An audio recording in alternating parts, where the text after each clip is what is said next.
Hi, I firstly want to thank each and every one of you because y'all have been so kind and so supportive, and I never ever thought that I would already have like 40 subscribers, and some of y'all have been very, very kind and sweet, and thank you so much.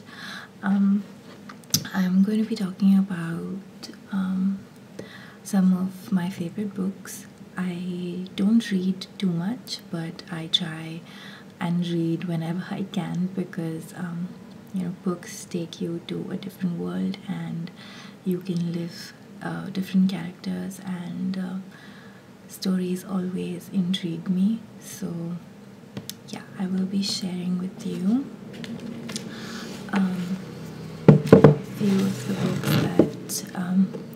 few of the books that I I like.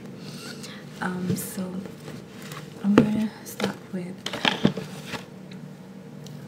this one.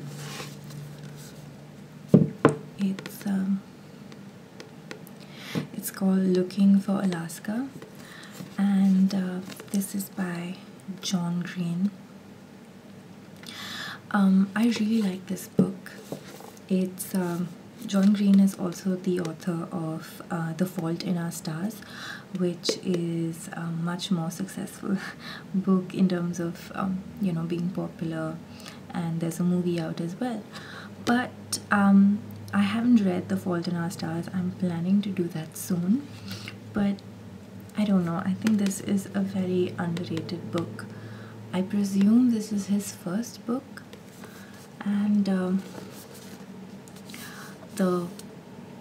the story is basically about this guy who meets a girl called Alaska, and she changes his life. It's a very I don't know, I could relate to a lot of things in this book, and yeah, and one of the quotes of the book really speaks out to me. It's also on my Facebook cover photo.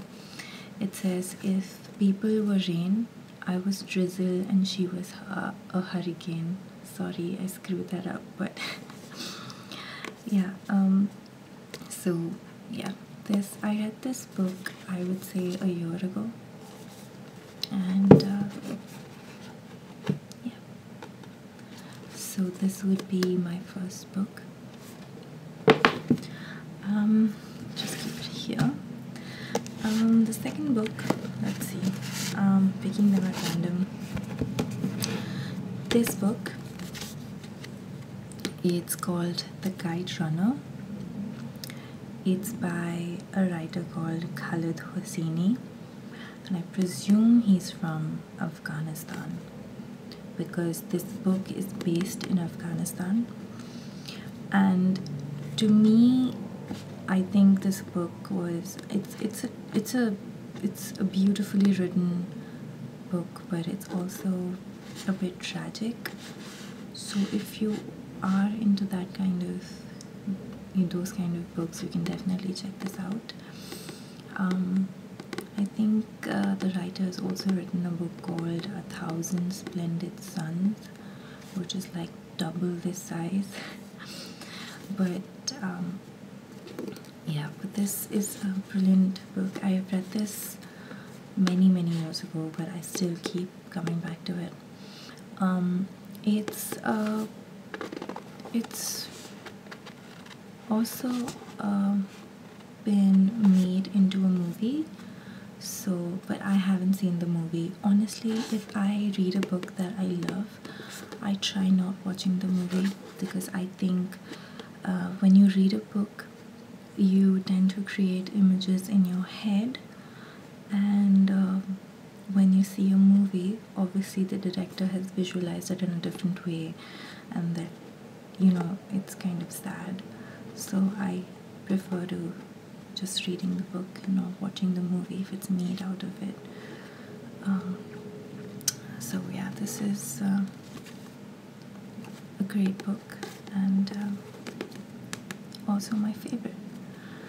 Okay, so the next book that I have is called The Alchemist, and it's pretty popular. It's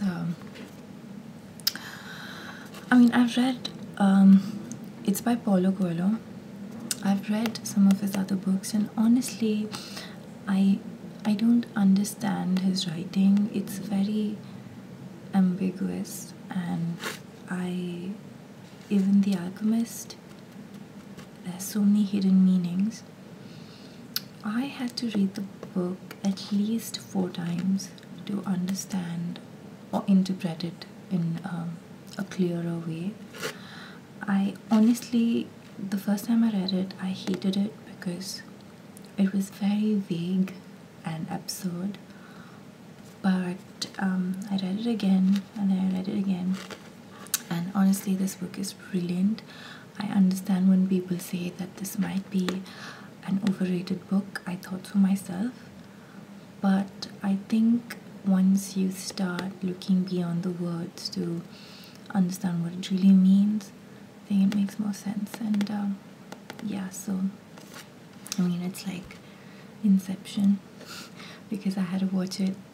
I watched Inception like 5 times, but I still didn't understand it. So, but yeah. So, and I also like books and even movies, for that matter, that make you think beyond just what you see. So, if you haven't read The Alchemist, or if you've read it and you think it's not good, try reading it again with a different perspective. So that's The Alchemist.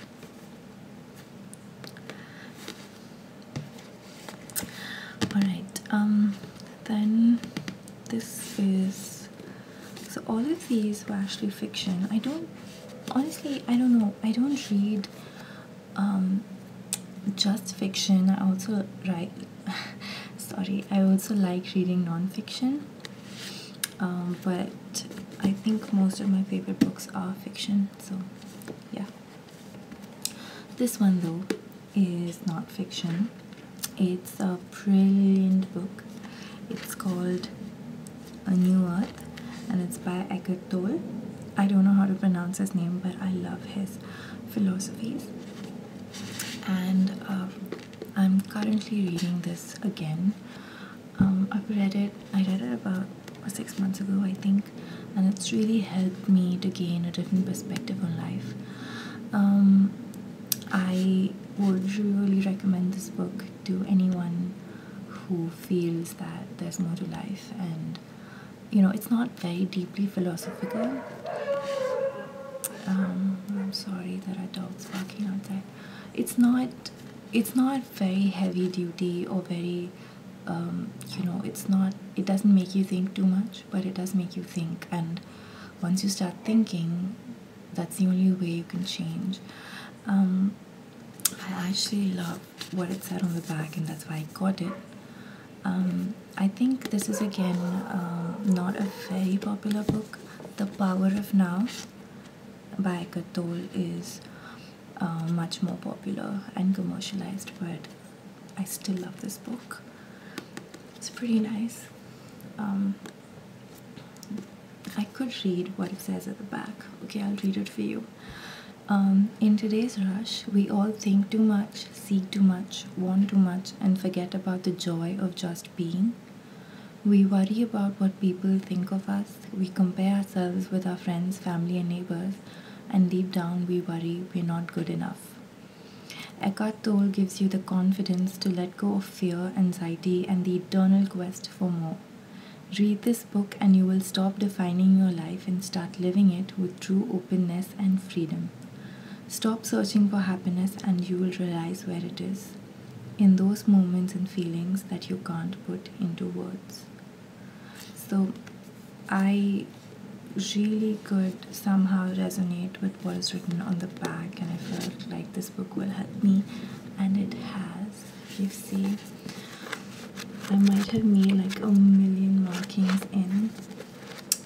It's a good book, so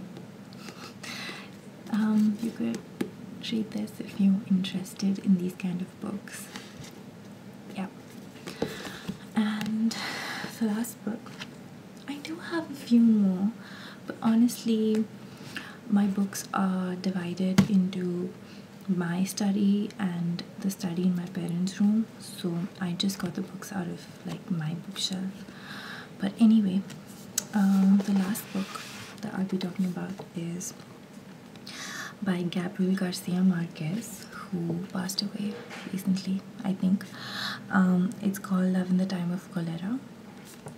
Now, I picked this book up honestly because it was in the movie Serendipity, which is one of my favorite movies, and that was the first time I heard about the book, and so I picked this up, but I never got to read it. I have his other books, but honestly, large books, like really thick books, intimidate me, and they are this thick, I'm not even kidding. So I started reading this, and I don't know, there are a lot of people who, I mean, this book has mixed reviews. There are a lot of controversial situations and a lot of controversial behavior in this book, and if you've read this book you'll know what I mean. But I liked it. I thought it was beautifully written. I think the writer has just an immense I don't know how to put it, I'm out of words, ironically. He has this brilliant sense of writing, and though obviously this was written not in English, it has been translated. I just think it's really beautiful, and especially the last 20 pages. I remember reading it in my balcony when the sun was setting. I know that's not good for your eyesight, but I did it, and it just kind of went with the feel of the book. It's not your conventional love story, though it is said to be like the best love story of all times. I definitely think it's not a conventional love story. And if you are into unconventional love stories, you can definitely check this one out. God. Okay, so these were my favorite books. I hope you found this video relaxing, and do get a hold of one of these books if you were intrigued by what I said, or if you found any of this interesting. I hope you guys have a good day, and thank you for watching this video.